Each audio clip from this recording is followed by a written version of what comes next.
দুনিয়ার কিছু কিছু দেশে এখনো আছে। যেমন আমি এক দেশ সফর করছি, মরিতানিয়া, যদিও আরব দেশ। ওই দেশের 80% নারী পুরুষ হাফেজ, আরো বেশি হবে, আমি কম বলছি মনে হয়। ওরা মার পেটের থেকে কবি হইয়া জন্ম নেয়। মরিতানিয়া আপনারা জান নাই, আরব দেশ, সাহারা মরুভূমির শেষ দেশ, আটলান্টিকের পাড়ে, আমাদের দেশের থেকে 15 থেকে 20 গুণ বড়। দুনিয়া একটা দেশ আছে যারা 1000 বৎসর ফ্রান্স ওদেরকে শাসন করছে, কিন্তু কোনো কালচার চেঞ্জ করতে পারে না।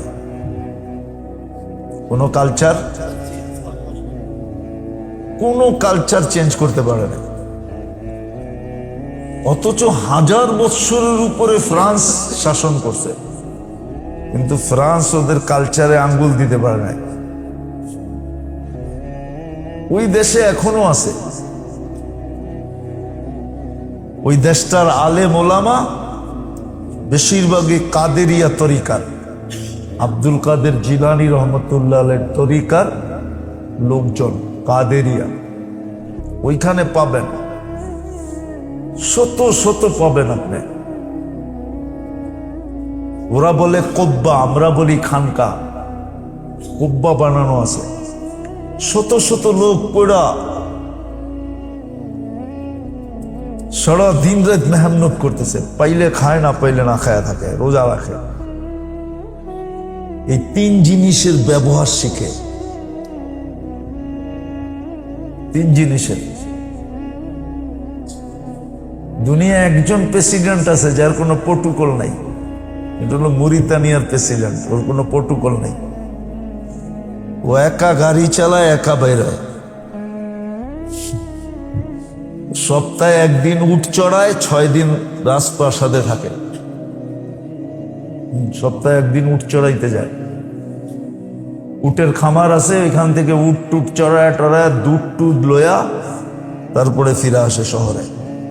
ওর কোনো প্রোটোকল নেই, সামনে কোনো পুলিশ মুলিশ কিচ্ছু নেই, ও একা গাড়ি চালায়া যায়। আমি ওই দেশে গেছি, এই জন্য বলতেছি, আমি চোখে দেখছি এই জন্য বলতেছি। ওর কোনো প্রোটোকল নাই।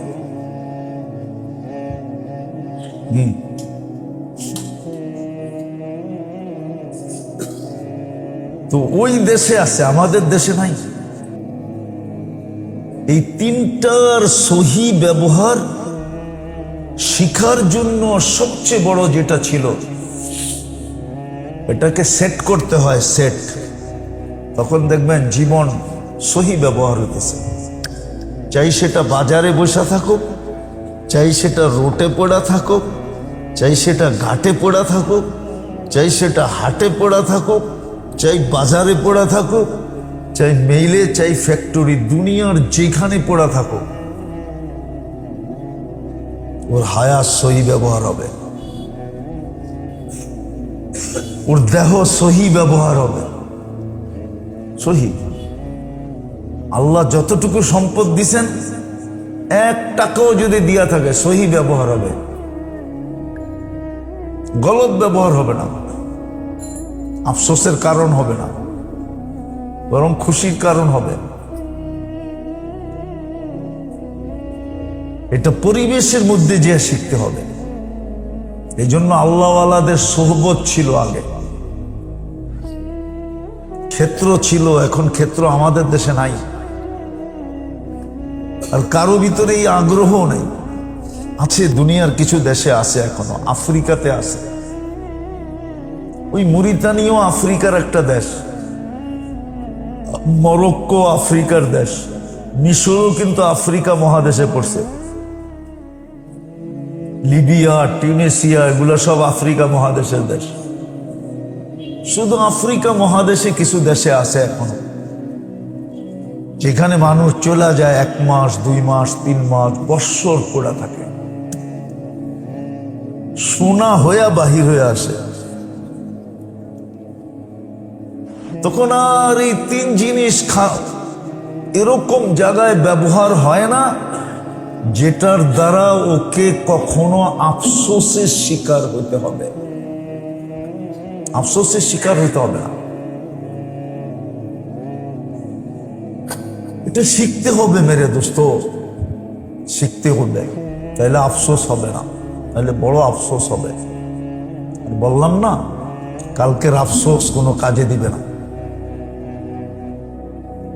কালকের চোখের পানি কোনো কাজে দিবে না, কালকের তওবা কোনো কাজে দিবে না, আজকে কাজে দিবে। এই জন্য দরখাস্ত সবার কাছে, যদি এই উম্মতের জন্য আল্লাহ সুযোগ দিছিলেন। আমি একটা উদাহরণ দেই, কোরআনে আছে, ইন্না ইদ্দাতা শুহুরি ইনদাল্লাহি ইসনা আশারা শাহরান ফি কিতাবিল্লাহ মিনহা আরবাআতুন হুরুম। আয়াতের শেষ কি? ফালা তাজলিমু ফিহিন্না আনফুসাকুম। আল্লাহ এই উম্মতকে 4 মাস গুনাহ করতে নিষেধ করছিল। 4 মাস গুনাহ করো না। 4 মাস যদি গুনাহ না করলা তো 8 মাসের গুনার দিকে আমরা তাকাবো না। আয়াত এটাই বুঝায়, সিয়াক এটাই বুঝায়। ফালা তাজলিমু ফিহিন্না আনফুসাকুম। তাহলে আল্লাহ এটা কেন বলবে? উম্মতে মুহাম্মাদি 4 মাস গুনাহ করো না। সেটার ভিতরে একটা হলো রজব, শেষ হয়ে গেল। আজকে 18 তারিখ গেল, কালকা 19 তারিখ, পরশু আজকে 18 গেল, আজকে 18 তারিখ গেল, কালকা কি? পরশু দিন 20 তারিখ দিন গিয়া রাত্রে শাবানের চাঁদ উঠবে ইনশাআল্লাহ। 21 তারিখ শাবানের প্রথম দিন হবে। চলে গেছে রজব, রজব চলে গেছে। জাহিলিয়াতের লোকগুলা পর্যন্ত বসতো এটা। ওলামাদেরকে জিজ্ঞেস করেন, বুখারী শরীফে আছে, সব হাদিসের কিতাবে আছে। রজবের চাঁদ উঠতে দেরি। জাহিলিয়াতের যুগেও সবাই নিজের অস্ত্রকে নিয়মবদ্ধ করতে দেরি করতেন না, অস্ত্র রেখে দিতেন, অস্ত্র জমা, ঝগড়া বিবাদ বন্ধ, নাচ গান বন্ধ, শরাব সুরাব বন্ধ। ওই জাহিলিয়াতের লোকগুলো বসতেন। যে রজব শুরু, এটা হারাম মাসের প্রথম মাস, এই মাসে গুনাহ করা যাবে না।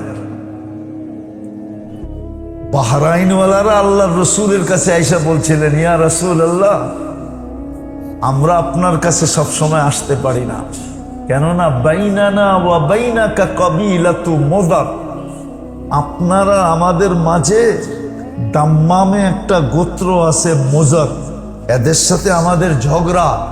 শুধু এই 4 মাস আমরা আসতে পারি, বাকি 8 মাস আমরা আসতে পারি না। আমাগরে পাইলি কচু কাটা করব।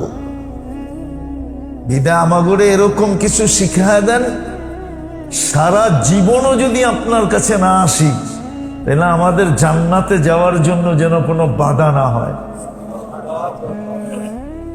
হাদিসে আছে।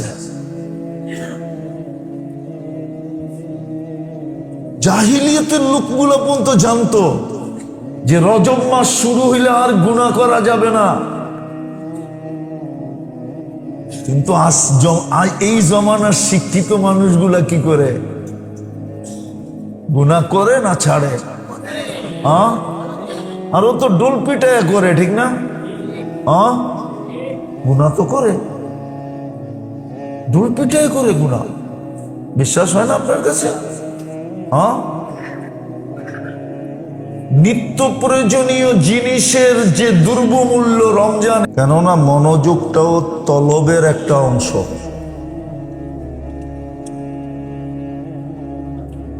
তলব বলে মনে প্রাণে চাওয়ার একটা অংশ।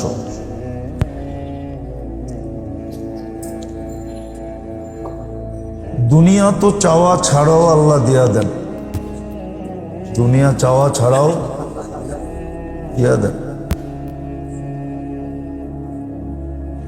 বরং বন্ধুদের থেকে দুশ্মনদেরকে বেশি দেন, বন্ধুদের থেকে দুশ্মনদেরকে বেশি দেন। বন্ধুদেরকে দুনিয়া কম দেন, দুশ্মনদেরকে দুনিয়া বেশি দেন। তো যেটা বুঝাইতেছিলাম, দুনিয়া চাওয়া ছাড়াও দিয়া দেন, কিন্তু দিন কিন্তু আল্লাহ চাওয়া ছাড়া দেন না। একটা হতে হবে, চাইতে হবে, মনে প্রাণে চাইতে হবে। লা ইউতি ইল্লা মান ইয়াসআল, যে মনে প্রাণে না চাবে ওকে দিবেন না। আর দ্বিতীয় হলো, যাকে ভালো না বাসবেন তাকে দিবেন না, ভালোবাসলে দিয়া দিবেন। এই জন্য মনোযোগটা তলবের একটা অংশ। যত বেশি মনোযোগ দিবেন তত বেশি উপরওয়ালা বুঝবে আপনার ভিতরে তলব আছে, তলব। তখন আপনাকে আমাকে দিবে, নাইলে দিবে না। এই জন্য খুব মনোযোগী হইতে হবে। মনোযোগী হইলে তলব প্রমাণ হবে, আর তলব যখন প্রমাণ হবে তখন আল্লাহ আপনাকে আমাকে দিবে। দুনিয়া দিবে না, দিন দিবে, দিন। তখন আমার ভিতরে যা আসার এটা আসবে, নাইলে একদিন কিন্তু আফসোস করতে হবে। মানুষ আফসোস করবে, হাদিসে আছে এতটুকু আফসোস করবে যে নিজের হাত নিজে চাবায়া খাইতে খাইতে এই পর্যন্ত চলে আসবে, ওর খেয়ালই থাকবে না যে এত দূর হাত চাবায়া ফেলছে। মাঝে মাঝে দুই একটা চিত্র দেখা যায়, কোরআনের চিত্র আছে। মিশরের মেয়েরা জানতোই না যে হাত কেটে ফেলছে। জানতো নাকি? না, রক্ত দেখা দেখতেছে, আরে আমারটাই তো আমি কেটে ফেললাম, ঠিক না? গভীর মনোযোগের কারণে আফসোস এতটুকু হবে যে নিজের হাত নিজে চাবায়া খায়া ফেলবে, কিন্তু আফসোস কোনো কাজে দিবে না। আজকে আফসোস কাজে দিবে, কিন্তু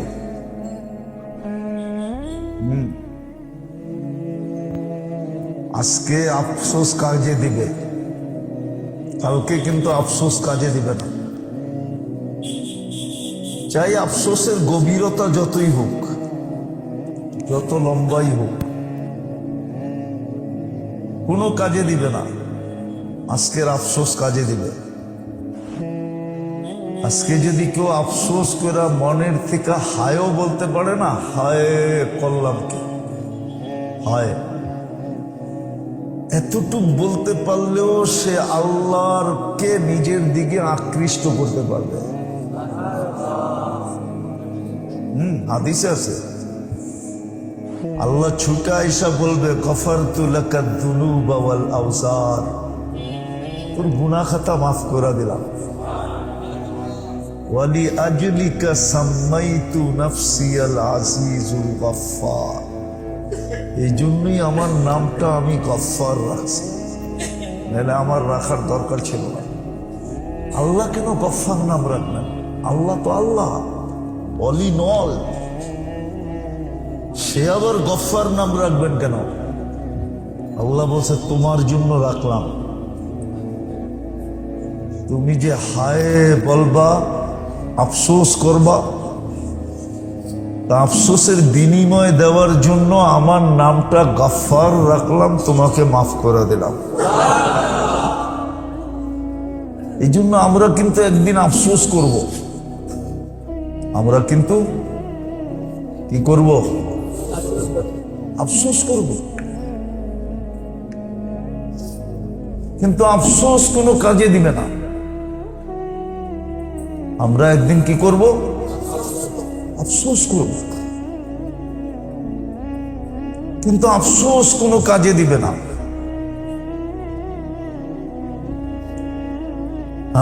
আজকে যদি আফসোস করি তাহলে এই আফসোসটা বড় কাজে দিবে।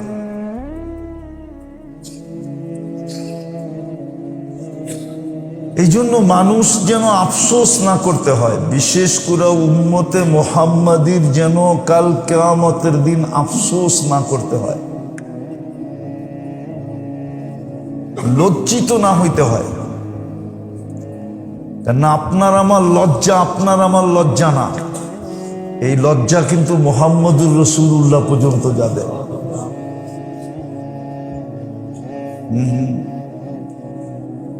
আপনার লজ্জা শুধু আপনার লজ্জা না, আমার লজ্জা শুধু আমার লজ্জা না, এই লজ্জা কিন্তু মুহাম্মদুর রাসূলুল্লাহ পর্যন্ত পৌঁছবে। এই জন্য কালকে যেন লজ্জিত না হইতে হয়, আফসোস না করতে হয়। এই জন্য আল্লাহ এই উম্মতের জন্য সুযোগ করে দিয়েছেন। এটা আল্লাহর ইহসান। আল্লাহ নিজের ইচ্ছায় আমাদের জন্য সুযোগ করে দিয়েছেন, নিজের ইচ্ছায়। আল্লাহ সুযোগ করে দেওয়ার দরকার ছিল না, কিন্তু এই উম্মতের সাথে আল্লাহর মহব্বত কি করবে? ভালোবাসা, প্রেম, প্রীতি, স্নেহ, মায়া, মমতা, এইটাও বলতে পারেন এই উম্মতের সাথে আল্লাহর ইশক। কি ইশক?